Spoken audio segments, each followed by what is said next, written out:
Olá, tudo bem com vocês? Espero que sim. Sou a professora Kátia, do quarto ano, e nós vamos retomar as aulas anteriores, que é sobre os contos de fadas. Hoje eu trouxe em específico para vocês como que a gente vai caracterizar esse texto, esse conto, da vida para esses personagens, como que é essa função da caracterização dos personagens. Vamos lá? Então, o que nós vamos aprender hoje? Nós vamos retomar o conto para aprender o que foi lido, para compreender o que foi lido, né? Fiz uma leitura bem rápida para vocês, espero que vocês tenham gostado do título. Nós vamos, em alguns momentos, acompanhar de novo essa leitura realizada por mim, tá? Mas eu não vou fazer a leitura do texto inteiro novamente. Vocês aí que vão puxar pela memória de vocês, tá? E elencar e caracterizar esses personagens. Então, nós vamos retomar alguns aspectos da leitura. Como que eu vou fazer isso com vocês? Através dessas perguntas que estão aí na telinha de vocês. Então, eu vou perguntando e vocês vão tentando responder. Pode ser assim? Então, vamos lá. Vocês se lembram do título do conto? Conseguem lembrar aí? Pensando nele e por ser um conto de fada, o que vocês acham que vai acontecer nessa história? O título do texto é As Três Laranjas Mágicas, né? Então o próprio nome já diz, mágica, vai acontecer alguma coisa, né?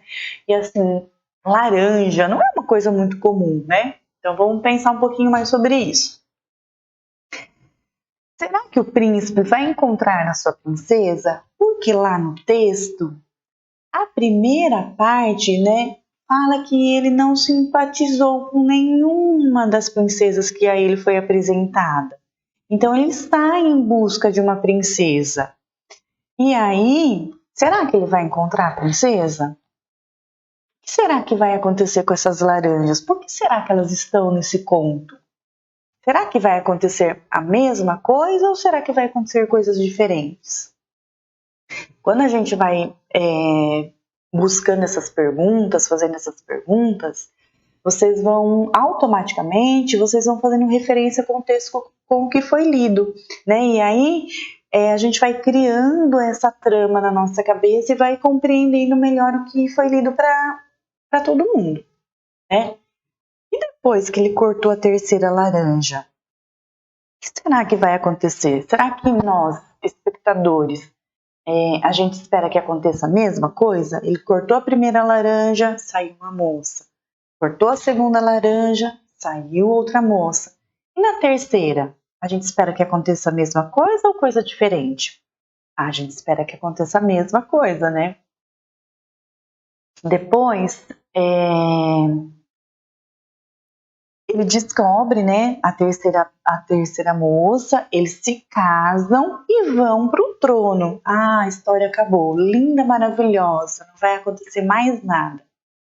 Só que não, né? Aparece a bruxa de novo aqui, falando que está vendendo grampos para a rainha. E a rainha, muito inocente, né, gente, acaba caindo na história da bruxa. Depois que a rainha cai na malvadeza da bruxa, ela se transforma numa pomba. E aí? O que a gente espera que aconteça com essa pomba? Vocês conseguiram pensar nisso? Foram embora para casa, contaram para a mãe, contaram para a professora essa história? Gostaram dela? Porque assim, não é um conto tão conhecido, né? E o final dele é um pouco diferente. Então a gente pensa que alguma coisa ainda vai acontecer com essa pomba, né? E o que vai acontecer quando o príncipe tirar o grampo da pomba? Será que ela vai se transformar na rainha? Era o que a gente esperava enquanto leitor ou não? A gente esperava outra situação. E no final, o que acontece com essa bruxa? O final não é tão tradicional, né? Porque ele deixa a gente pensativo.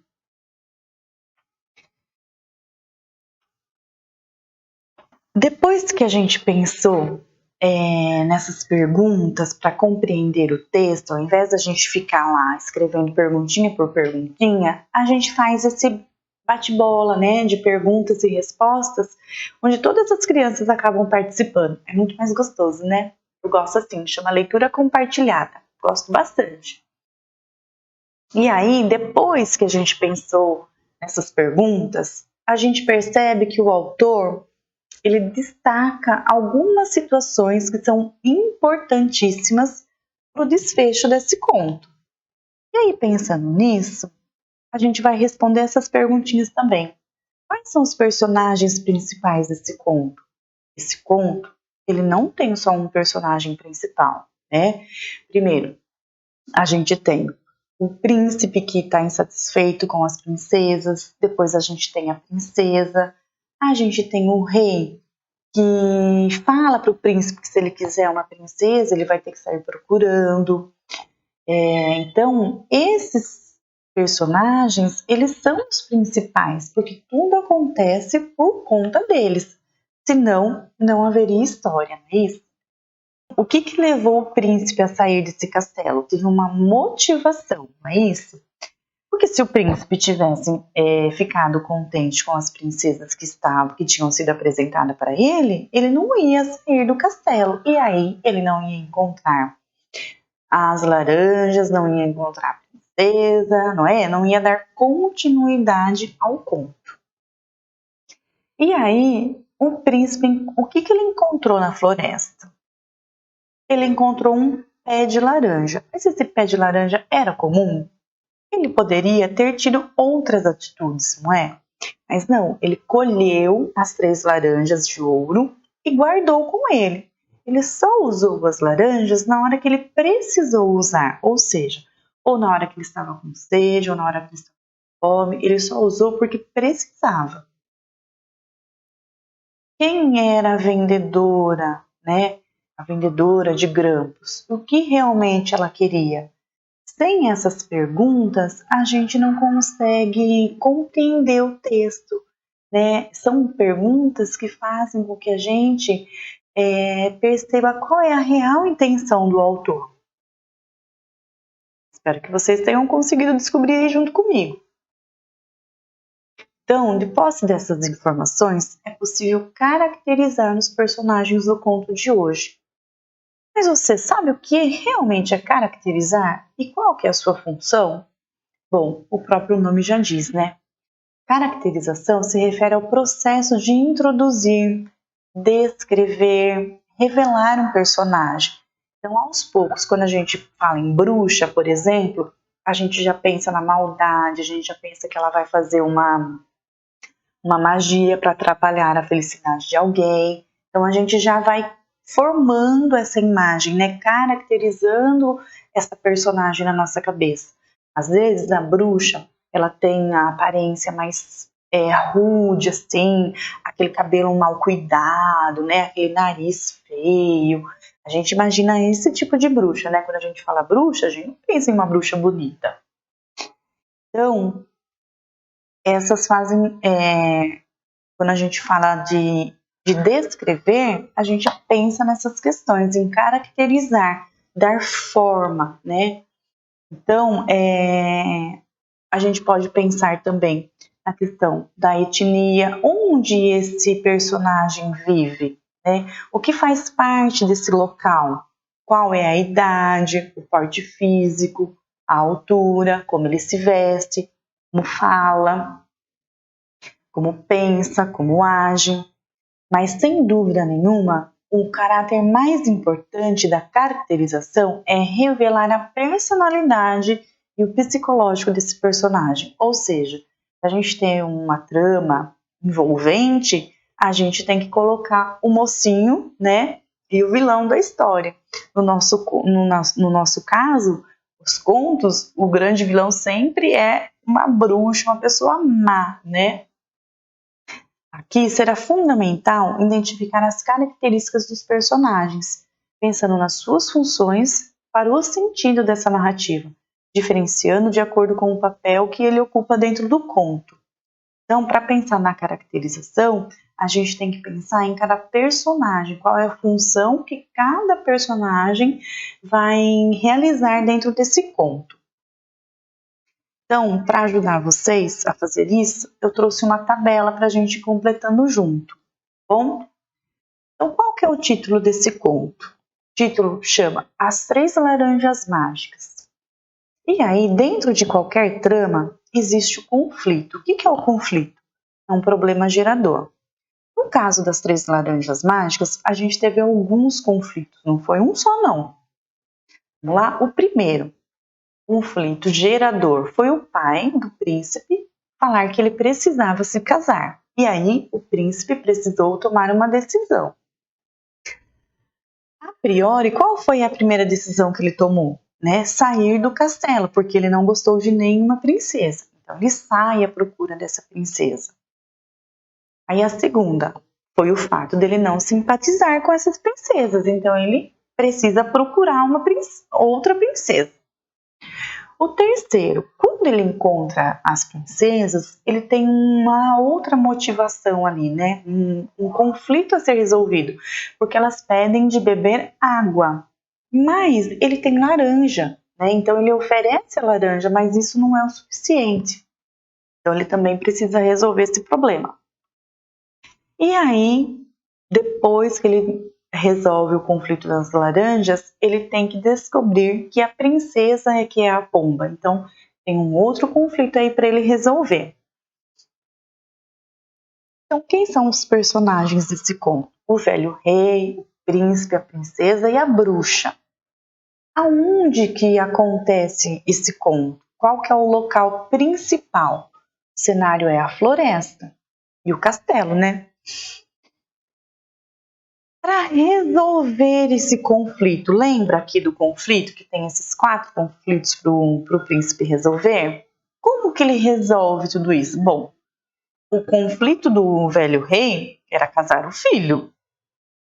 O conflito do príncipe era encontrar a princesa, custe o que custar. O da princesa era se libertar do feitiço. Para isso ela encontrou o príncipe, E a bruxa teve que fazer outro feitiço. Então, como que termina todas essas ações, esses conflitos? Terminam com o sumiço da bruxa. Eu coloquei aqui, entre parênteses, possível morte, porque no conto ele não fala, gente, que ela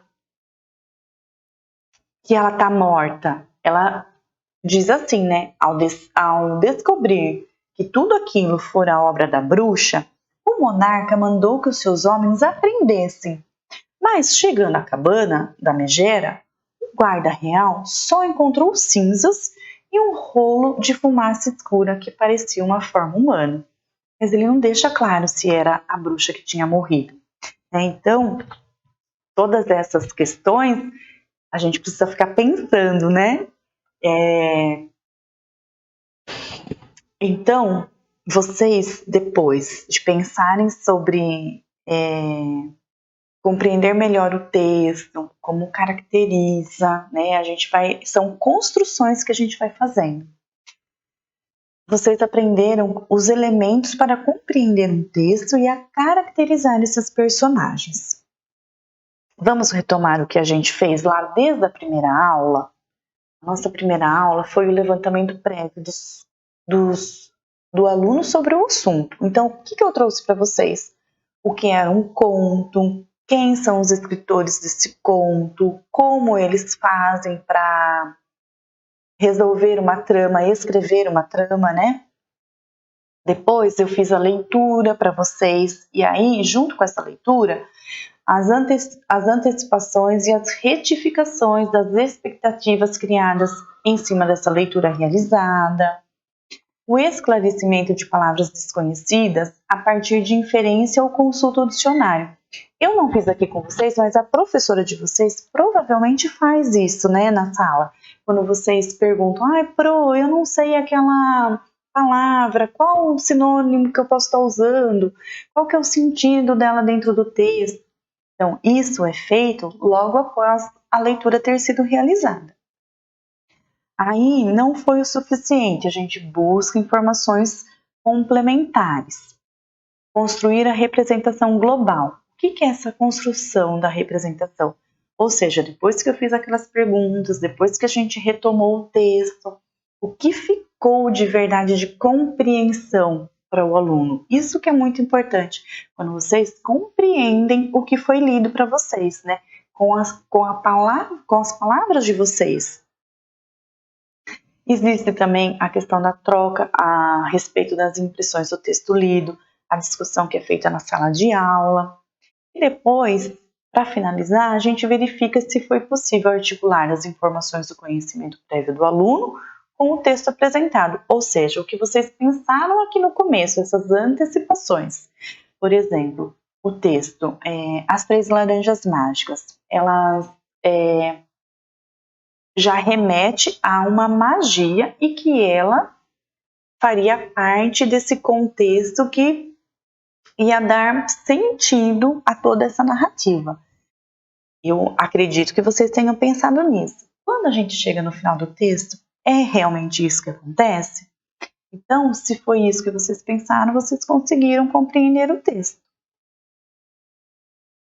Então, todas essas informações que a gente fez, da antecipação, da confirmação, da busca por outros textos que complementem os nossos estudos, todas essas ações, elas fazem parte do comportamento leitor que temos. Ou seja, a gente, quanto mais a gente lê, mais a gente vai desenvolvendo esses comportamentos leitores. Que é a busca, que é buscar sentido para esse texto. Ah, mas aqui não queria dizer exatamente o que foi dito. Ah, mas eu consegui entender. Então, isso faz parte do comportamento leitor. E, por fim, nós aprendemos que a caracterização dos personagens selecionados pelo escritor é responsável por levar o leitor ao processo da imaginação e a entender o enredo, fazer pensar sobre o espaço e o tempo e a perceber o foco narrativo. Bom, por hoje é só, mas ainda a gente tem mais aulas ainda sobre conto. Vem comigo, até a próxima aula!